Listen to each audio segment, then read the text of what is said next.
আজকে আমি রান্না করব আলু আর চিকেন কষা।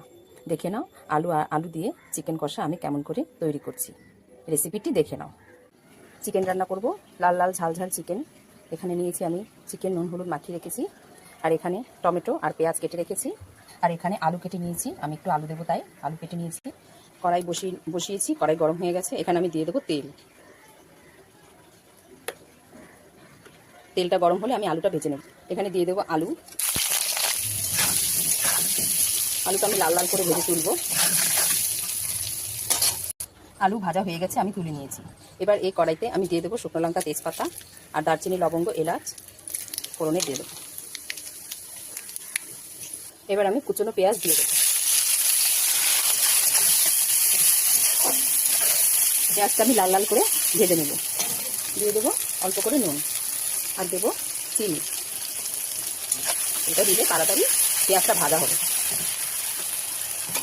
পেঁয়াজ ভাজা হয়ে গেছে, এখানে দিয়ে দেবো আমি টমেটো কুচি।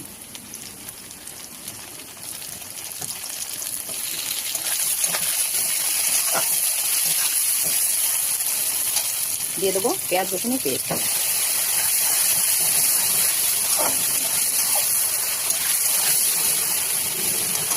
এখানে দিয়ে দেবো 1 চামচ হলুদ গুঁড়ো, দিয়ে দেবো 1 চামচ লঙ্কার গুঁড়ো, দেবো ধনে গুঁড়ো, জিরে গুঁড়ো একসাথে।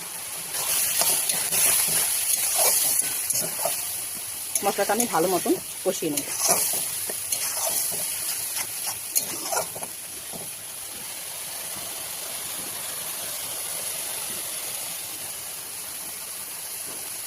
মশলা কষানো হয়ে গেছে, তেল ছেড়েছে। এবার আমি এখানে ম্যারিনেট করা চিকেনটা দিয়ে দেবো।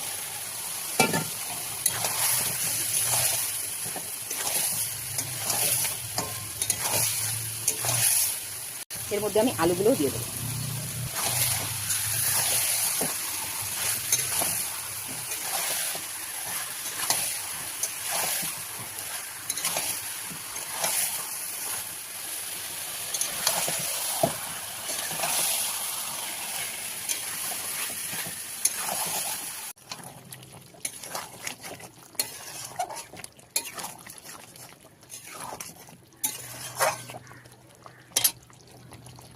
চিকেনটাকে অল্প আঁচে ঢেকে ঢেকে আমি রান্না করছি, যাতে সুন্দর সেদ্ধ হয় আর টেস্টিও হয়। এমন করে রান্না করবেন বন্ধুরা, দারুণ লাগবে। যে কোনো কিছু তাড়াহুড়ো করলে হয় না। চিকেনটা আমি সিম করে দিয়ে অল্প আঁচে ঢেকে ঢেকে রান্না করছি।